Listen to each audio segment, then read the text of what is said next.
So go from a 3-letter word to a 4-letter word to a 5-letter word, so on and so forth.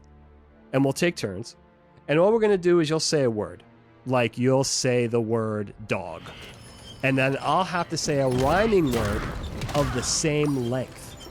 Okay, so if you say dog, I'll have to say log. Okay? And then that round's over. Actually, you only get a point. I think the way we're going to score this is we only get a point if you trip the other person up. So if you name a word, I'm able to come up with a rhyme for it. It's a wash. We move on to the next round, okay? Now, here's the thing. You can get a point offensively if you could come up with a name that is either a curse, a word that's either a curse or a foul word of some kind, a rude word of some sort, a curse word, or, something like that. So if I say the word, let's see, what is a 5-letter? If we say the word, let's say something that rhymes with itch, right? And you say the word bitch, and that's a 5-letter word that you rhyme with, then you do get the point in that round, okay? So it's just a little extra opportunity to get a point offensively, or else it's really kind of a defensive game. And we're only going to go for 8 rounds, so 4 rounds apiece, which means we'll get up to a 10-letter word, actually, it looks like. And then that's it. Just a little beat poet, send our word games out on a high note. And, don't worry about the structure of the word, as long as it rhymes and it's the same length. So don't worry about the structure or, it ending with a different letter. It's just got to rhyme. Rhyming's kind of a funny thing, so it doesn't have to be exactly in the same context. It just has to be a rhyming word of the same. Relatively. Sounds easy. I don't know how easy it's going to be, but I'm going to let you go first, Kyle. You'll just start with a 3-letter word of your choice, and I'll try to rhyme. Okay. I'll try to have it come up with All right. How about rad? R-A-D. R-A-D? Okay, I'm going to go with... we'll just keep it simple. We'll go bad, as in Michael Jackson, is bad. Okay. Excellent. All right, so that's a wash, that right. Okay, so now we're going up to 4 and we start again. Start again now. It's my turn. Switch players, so it's my turn. Okay. Go with a 4-letter word. Okay, let me go with book. Okay. How about the Dustin Hoffman film Hook? Oh, okay, very nice. Okay. We got out of that Getting a little unscathed. Getting a little loose here, alright? Let's see. Loosening up, that's good. 5-letter word. A 5-letter word.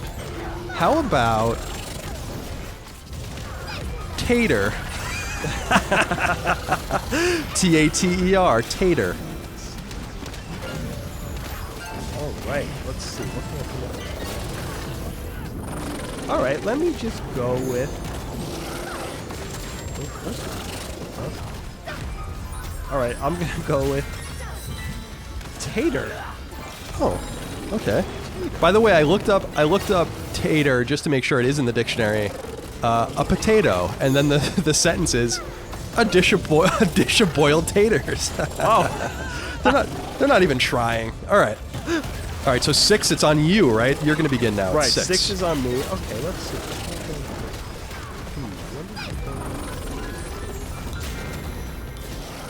Okay, this is an interesting one. Skiing. Oh, look at you skiing. Skiing. Holy shit, I don't know. That's a tough one. Because there's obviously many words that rhyme with that. Yeah. But 6 letters, okay. Oh, right, 6 letters. It's true. Gotta keep it together. These are all 7 letters. All right, let me see. Teeing. T-E-E-I-N-G. Very good. As in teeing off. Yeah. Very good, my friend. Okay. You got that one. All right, 7. Now you're up to 7. 7. All right. 7. Let me get a good one here. All right. How about... Oh, alcohol. Whoa. You're right, that's this one. Let's see. Finish him. Finish. This match will get red hot. Yep. Wow. What do you think about that? Holy cow. I think I put you away. I think I put you away. I think of AL words. I'm not even sure, like, what even rhymes with that word? I want to look. That's a tough one. That is a tough one. I'm going to have to give this to you. I don't know. I thought of... Yeah, the only word I could think of... No. Oh, that's one. Oh, you got one. Yeah, I looked it up. I would have never thought of this. There's two. I think there might only literally be two. Really? Yeah. Well, yeah, that like literally rhyme with it. Yeah.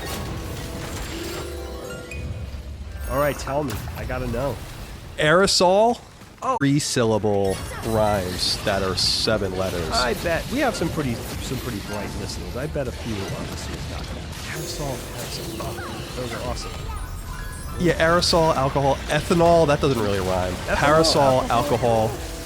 That's kind of pushing it. And then there's other ones like protocol, volleyball. Oh, 7-letter gosh, words. there's action. Overall. That, I would have allowed alcohol. that. I would have allowed that. Any ball would have really been. Yeah, But finding the 7-letter one, I'm saying the 7-letter one is tough. That's true. That's definitely Confrontational. true. Yeah, that works. Oh man. All right, what we got up to 1, 2, 3. We got up to the 5th round. Not too bad. We had 3 more rounds to go after that. But I have to give you the victory on that one, my friends. Well deserved. For the beat poet, you are the reigning beat poet. I enjoyed that one. Thank you very much. Yeah, thank you. Thank you for playing. Thank you for your patience at home. Here's a real high-class bout. Let's get into the conversation at hand. Cuphead. All right, I can't wait. I cannot wait. Cuphead. And I figured what we'll do is we'll just talk about the game, and then I think it would be fun to...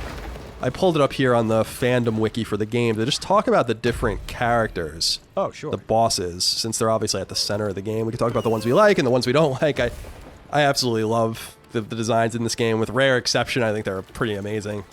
So, Cuphead, just to kind of give everyone a little bit of the down low.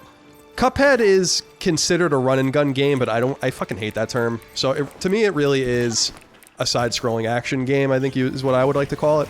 Came out on Xbox One and PC September 29th, 2017, and then was ported to Switch April 18th, 2019. It's unclear what kind of deal they had with Microsoft, but it's unlikely that the game is ever going to come to PlayStation. If it does, it'll come to PlayStation much later. And in about 2 years' time, it sold 5 million copies, more than 5 million copies, which is incredible. So the Mollenhauser brothers, I think, isn't that what they're called? Did I write that down right? Yeah. Moldenhauser. Yeah. Yeah, Moldenhauer. I can't even read my own fucking handwriting. This is becoming a problem. Granted, that's a tough one. So they're obviously millionaires now, and the IP, I guess you want to call it, is going to get a Netflix animated series, which is pretty exciting as well. Although I'm not really amped up about that. I think that the game is kind of charming because it's a game and not just a cartoon. But nonetheless, it was created on Unity, which is a great engine, a very scalable engine, and it was made by the studio called Studio MDHR, which is primarily a Canadian studio run out of both Ontario and Saskatchewan, the great provinces of Ontario and Saskatchewan, although there are people in the United States as well, and they're basically a remote studio. And I must say, and I never said this, I don't think, is they're actually one of the, not that Barry and I are on this level of developer, because we're not, but not yet anyway, but they were one of the inspirations for letting me know that we can make that work. You know, Barry lives in Ontario, who's the guy that makes games with me, and I live here in Virginia, so we are separated by a couple thousand miles, and it was Studio MDHR that, and their success that kind of inspired me to, you know, endeavor to do a remote studio. That's huge. So I just wanted to let everyone know that. Yeah, it's awesome. So the game, Cuphead, for people that are unfamiliar with it, but I think most of you are, is primarily all boss fights. And I gotta say, Dagan, so the game was revealed at E3 2014 at the Microsoft Showcase, and I was at IGN, and I remember it really well because there was a lot, especially the next year when it was actually playable, but a lot of people were saying, like, I don't know, this game sounds kind of half-baked because just boss fights. There are games like that, like Titan Souls and other games that are just boss fights, and it's fine, and Shadow of the Colossus and stuff like that, but to me, I remember criticizing the game and being like, that sucks, you guys need to make stages. And it wasn't until I played the game that I realized how bad that advice was. That this game really didn't need that at all, and that it's actually a really remarkable game for what it is. It's beautifully designed, it's really deep, it is hard as shit. It's one of the hardest games I think it's one of the hardest games I've ever played. Oh, amen. And of course. I think I'm better than the average bear at games even at my old age now, and I don't encounter games very often that I cannot beat. And I think that if I really sat and had the patience, I could obviously beat Cuphead, but it was one of those games where I don't remember a game like this since I played Call of Duty World at War on the hardest difficulty level, and I was like, fuck this. I can't do it. I just can't do it. And so I think it's been like that long. It's probably been like 10 years since I really encountered a game where I just I can't beat this. And the more I play it, the more I'm not going to like it, so I just stopped.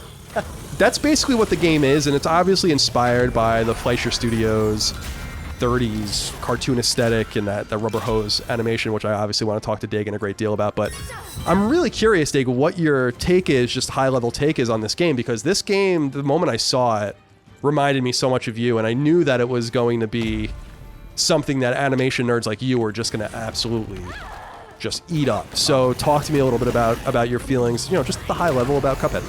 Yeah, it's funny to think that it being released in 2017, that I didn't actually play it until it came to Switch in the spring of 2019. So it was actually out for nearly a year and a half before I had the opportunity to play it. But the game was always on my radar from back in 2013, 2014, when I knew it was in development and trailers were coming out, all that kind of stuff. Because it really, as it was billed to be, it was going to be this, harken back to this 1930s animation aesthetic, and essentially it was promised that it would be like playing a 1930s cartoon, and it would be that immersive. And I waited. I watched and waited, and I was, I was very impressed from afar. And when I finally got it, I think I got it on day one, might have been day two, in April of 2019, and I sat down to play it. I was immediately